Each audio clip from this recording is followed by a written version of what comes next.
नमस्कार दोस्तों, मैं आज आपको एक ऐसी लव स्टोरी के बारे में बताने जा रहा हूं जिसको सुनने के बाद आप अपना सा भी महसूस कर सकते हैं। और ये स्टोरी बहुत ही इमोशनल है और इसीलिए बहुत लोगों को सुना होगा आपने कि कहते हैं कि प्यार करते हैं तो बताना क्या ज़रूरी है, या रोज़ आई लव यू बोलना ज़रूरी है, या आई लव यू बोलने के बजाय कहिए तो अपनी भावनाओं को व्यक्त करना शब्दों में ज़रूरी है क्या। जी हाँ, क्यों, आखिर क्या ये स्टोरी है। मैं पहले वो स्टोरी आप सभी को सुनाता हूँ, फिर इसके बाद इस पर बात करता हूँ आप सभी से। दरअसल एक दोस्त था, वो एक दिन शादी में गया अपने साथ। दोस्त जो रहते थे उनके कॉलेज में पढ़ते थे और कॉलेज के दोस्त की शादी थी, तो उसने बुलाया था, वहाँ पर गया। वहाँ पर एक लड़की आई हुई थी, उसे पसंद आई। उन लोगों ने बात किया वहाँ पर, लेकिन बातें जो है वो एज ए दोस्त की तरह से हुई, लवर की तरह से नहीं हुई कभी भी। और इनके बीच लगभग 1 साल तक बातें चलती रहीं, एक दूसरे से बातें करते थे। लड़का प्यार करता था, लड़की दोस्त समझती थी। अब में भी लड़की के माइंड में ये भी हो सकता है कि, या दोनों के माइंड में कह सकते हैं, एक लड़का तो कहता था कि वो इस डर से नहीं कहता था कि कहीं उसको बुरा लग गया तो दोस्त है वो सोचेगी कि मुझे प्रपोज कर दिया तो उसे बुरा ना लग जाए, इसलिए लड़के ने कभी लड़की से कहा नहीं। और मे भी लड़की भी ऐसा सोचती हो, क्योंकि चूँकि बातें बहुत करते थे आपस में, इनका अंडरस्टैंडिंग बहुत अच्छा था, तो प्रेम तो था, लगाव तो था, तभी इनमें एक अच्छी दोस्ती डेवलप हुई थी।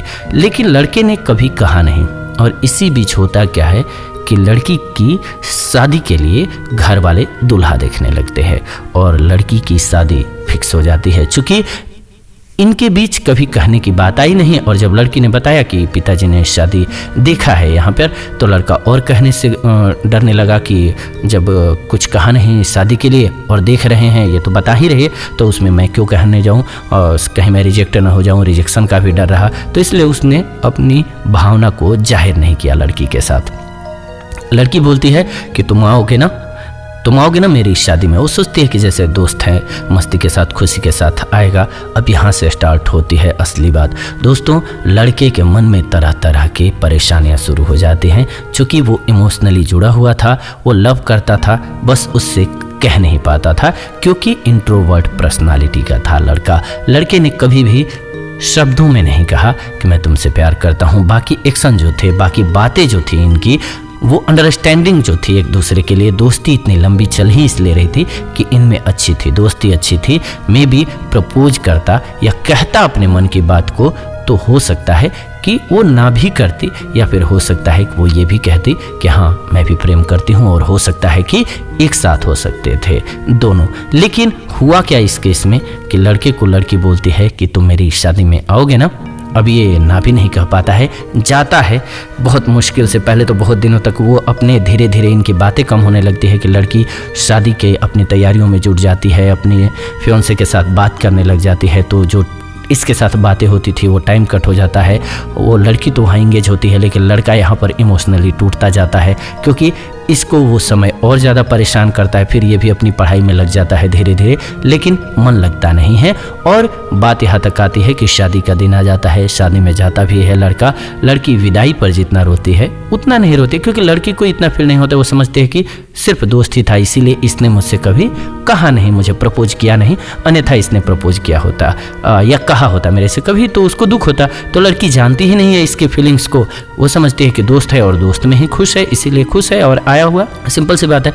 तो अब लड़का जो है वो इमोशन को जो दबाता है, बात को अपनी कहता नहीं है, इसकी वजह से ये ऐसा क्रिएट होता है कि हो सकता है कि दोनों शादी करके साथ रह सकते थे, लेकिन लड़की की शादी कहीं और हो जाती है। और लड़का जो है वो पूरे टाइम रिग्रेट में पूरे लाइफ बिताता है कि मैंने काश सिर्फ कहा होता कभी कि मैं प्रेम करता हूँ, कम से कम बता दिया होता। होती शादी या नहीं होती वो बहुत अलग मैटर है, लेकिन मैंने अपनी इच्छा जाहिर तो की होती, तो मुझे पता होता कि वास्तव में वो प्रेम नहीं करती थी, या करती थी तो शादी हो जाती, नहीं करती थी तो नहीं होती। लेकिन ये जो परेशानी रही, दुविधा रही, ये इसको बहुत कचोटती रही लाइफ टाइम। तो इसीलिए भावनाओं को शब्दों में कई बार व्यक्त करना बहुत ज़रूरी होता है दोस्तों। तो जब भी किसी के प्रति कोई भावना मन में आती है, तो वो खास करके अपने लोग हों तो प्रेम की भावना हो तो वो जाहिर कर देनी चाहिए। जाहिर करने के बहुत सारे तरीके होते हैं, लेकिन शब्दों में भी अपने पार्टनर्स को ए में भी कभी आई लव यू कह देने में कोई बुराई नहीं होती है, तो कह देना चाहिए। आपकी इसमें क्या राय है, आप कमेंट करके, या फिर अनुभव क्या है अपना, कमेंट करके हमें ज़रूर बताइए। साथ ही साथ आपके सवाल लिख भेजिए कमेंट्स के माध्यम से। आने वाले दिनों में इसी चैनल के माध्यम से अगले वीडियो में हम आप सभी के सवालों को लेंगे और उस पर वीडियो बताएंगे। आपके मन में रिलेशनशिप को लेकर के कोई भी दुविधा है तो कमेंट कर भेजिए। जाते जाते कहेंगे आपसे कि वक्त नूर को बेनूर बना देता है, वक्त नूर को बेनूर बना देता है, थोड़े से जख्म को नासूर बना देता है। और रहना तो अब भी चाहते हैं हम आप सभी के साथ, पर ये वक्त हमें मजबूर बना देता है, पर ये वक्त हमें मजबूर बना देता है। नमस्कार दोस्तों, मैं आप सभी का होस्ट और दोस्त सोनू मिलता हूं आप सभी से नई वीडियो में नई जानकारी के साथ। लेकिन आप सभी वीडियो को लाइक करना मत भूलिए, कमेंट करना मत भूलिए, साथ ही साथ आप अपनी राय देना मत भूलिए कि आप और किस प्रकार की वीडियो चाहते हैं। मिलते हैं नेक्स्ट एपिसोड में। Thanks for watching.